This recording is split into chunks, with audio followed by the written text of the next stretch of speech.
In today's video, I'm going to teach you how to void a check in QuickBooks Online. To get started, log into your QuickBooks Online account and wait for the dashboard to fully load. Once you're in, go to the left side menu and click Expenses and Pay Bills. From there, select Expenses to open your list of recorded expense transactions. Now, locate the check you want to void. If you have a long list of transactions, take a moment to carefully identify the correct one before opening it. This is important because voiding a check changes the original transaction, so you'll want to make sure you're working with the right record. Click on the check to open it. When the transaction details appear, review everything carefully. Look over the payment information, the date, the payee, and the amount, so you can confirm that this is the exact check you intend to void. Taking a few extra seconds here can help prevent mistakes and keep your records accurate.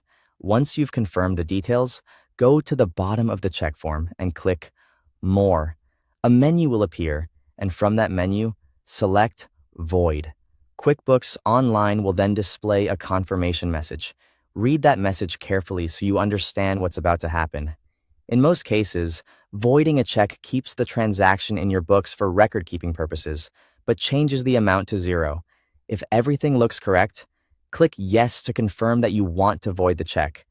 After that, give QuickBooks Online a moment to process the change. Depending on your connection and system speed, this may take just a few seconds. When the update is complete, review the check again.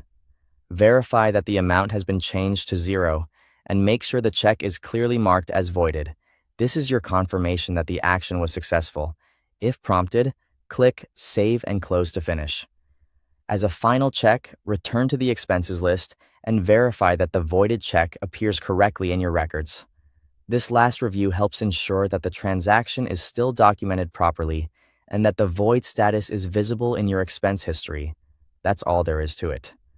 You've successfully voided a check in QuickBooks Online while keeping a clear record of the transaction in your books. Thanks for watching.